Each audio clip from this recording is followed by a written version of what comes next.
За сайн байцгаана уу та бүхэнд энэ өдрийн мэндийг хүргье. За өнөөдөр нийслэлийн нэрт математикч П. Холдын нэрмжит гадаад хэл математикийн төрөлцсөн сургалтын 32 дугаар сургууль дээр П. Холдын нэрмжит математикийн улсын 17 дугаар олимпиадыг зохион байгуулах талаарх мэдээллийг хүргэх гэж байна. За тэгээ энэ хэвлэлийн баг хурал та бүхнийг хүрэлцэн ирсэнд одоо баярлалаа. За хэвлэлийн баг хурал 32 дугаар сургуулийн захирал Ч. Ундрмаа. За Монгол улсын гавьяа тогш профессор Монголын математикчдын олимпиадын хорооны дарга асан Ташд орж за сургуулийн захирлаар ажиллаж байсан захирал Баян Жаргал математикийн багш хүн за 32 дугаар сургуулийн математикийн багш Бат Билэг за миний бие ахлахынгийн сургалтын менежер Наранзал нар оролцож байна. За ингээд Ташд орж багш ярина гэж. Жилийн энэ хурдан маань нэрмжит улсын 17 дугаар уралдаан болж байгаа. Тэгэхээр энэ жил бол их олон сайхан тэмдэглэлт үйл явдал давцаж байна.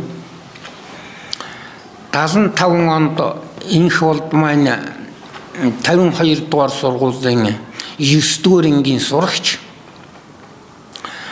10 дугаар ангийнхантай өрсөлдөж улсын аварга болсны 50 жилийн ой. Энэ хурдын нэрмж 32 дугаар сургуулийн маань 60 жилийн ой. За юуны энэ хурдын нэрмж сургууль маань энэ хурдын нэрмжт болсны анхны сургуульд орсон хүн шүү дээ. Орсны 25 жилийн ой. Ийм 3 сайхан давцаж байна. За тэгэхээр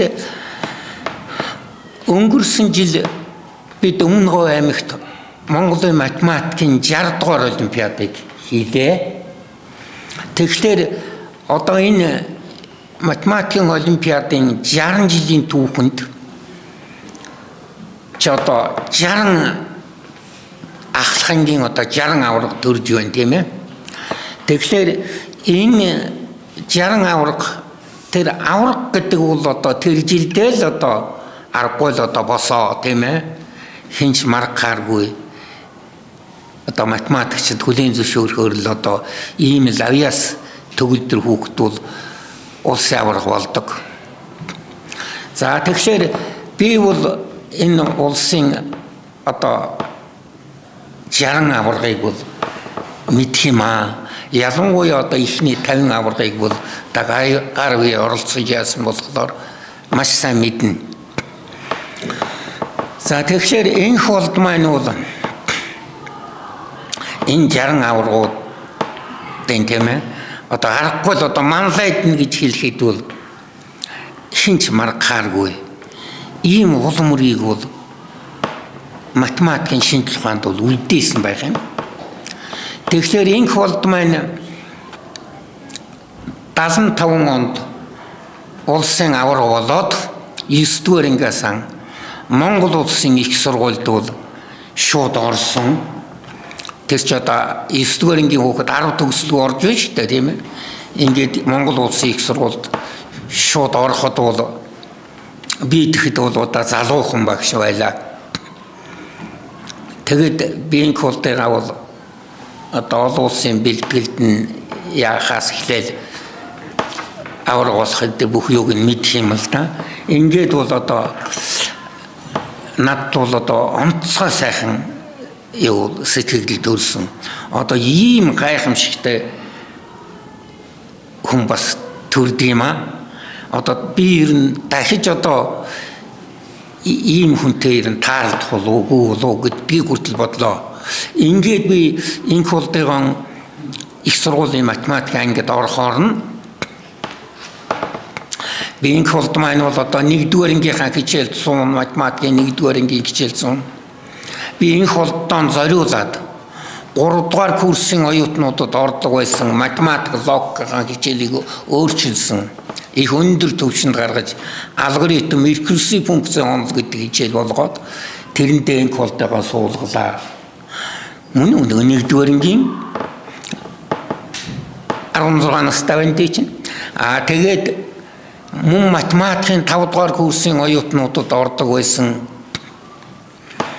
айлгуулын эсвэц курсын бас энэ холдон зориулж Галавагийн онол гэж одоо математикийн хамгийн гайхамшигт онол энийг орлоо. Ингээд тэр 9-р ангиас их сургууль шууд орсон жоохон хүүчнүүд их сургуулийн тэр математикийн 3 хүнд курсыг зэрэг үзлээ шүү дээ. Тийм ээ, зэрэг үзлээ. Ингээд ихний 1-2 сар бол 2-3 сар чихөө ер нь чирэгдэж байсан да. Дараах нь ээж нартаа чирэгдэж байсан. Тэгэл хагас жилээс өмнө гэтэл одоо их болдвол ерөөсөн одоо тэр ахлах ялангуяа тэр 3 дугаар курс 5 дугаар курсын оюутнуудыг бол манлайлаад эхэлсэн. Одоо тэр чинь нилээч юм үзчихсэн одоо нилээч шаггүй бодлогоонуудыг тавиад эхэлсэн шүү дээ. Инх болдвол инхэд бол аргагүй одоо цоорч гарч ирсэн. Тэгээд одоо ахлах курсын оюутнууд бол одоо хүлээн зөвшөөрөхөөс дөр арга байхгүй. Үнэхээр математикийн авиас бэлэг гэдэг бол ийм л юм байдаг юм байна гэж. Ингэж энх болд маань бол одоо намайг асар их баярлуулж байлаа. Тэгээд 1976 оны тэр чинь 76 оны 3 сард одоо тэр Галавагийн онолоор гайхамшигтай ажил хийсэн. Би тэр өдрийн санаж байна. 76 оны 3 сарын 27-ны өдөр надад хэлсэн энийг ер нь би баталчих шиг боллоо гэж. Энэ бол энх болдвол юу хийсэн гэхтээ зэрэг айлгуулын тоо бүхэл коэффициенттэй олон гишүүнтэй язгуур болдог. Энэ айлгуулын тоо бол радикалаар илэрхийлэгдэнэ. Тэч болно өгөж байж болно. Тэгвэл радикалаар илэрхийлэгдэх нь ямар хэлбэртэй байхад бол Галава бүрэн төгс хариу өгсөн байсан. Радикалаар илэрхийлэгдэхгүй бол одоо ямар хэлбэртэй байх вэ? Тэр айлгуулын тоо тийм ээ. Энийг бид нүдэрээ харж гараараа барьж болох уу гэдэгт бол математикчид хариу өгч чадаагүй байсан. Энд ч одоо 1820 хэдэн оноос хойш шүү дээ тийм ээ. Хариу өгч чадахгүй байсан. Энд бол хариу өгсөн. Анхны тийм жишээг олсон энэ бол. За энэ нь бол одоо математикийн түүхэнд мөнгө хөрөх ийм гайхамшигтай ажлыг одоо Галавагийн дараа энх болд маань хийлээ шүү дээ. За тэгэхээр би одоо ч бол шавнырыгаа бас шахаад яагаад байдаг да тийм ээ. Энэ олимпиадын аваргууд дотроос ч тийм ээ. Да ганц биш шүү дээ энх болд биш. Бас тэгэхээр тийм хэмжээний хүүхдүүд гарч болно. Үнэн монголчуудын дотроос ч нь бол онцгой юмлаг. Монголчууд бол оюу ухаанаараа бол ерөнхийдөө бас гайгүй шүү дээ тийм ээ. Дэлхийд бол ер нь эхний 5 чихгүй эхний 3-т орж байгаа юм чинь би бол одоо олон улсын олимпиадад олон жил Монголынхаа хүүхдүүдийг авч явсан дэлхийн хүүхдүүдийн багцааг мэддэг болохоор монголчуудын багцааг бол мэднэ.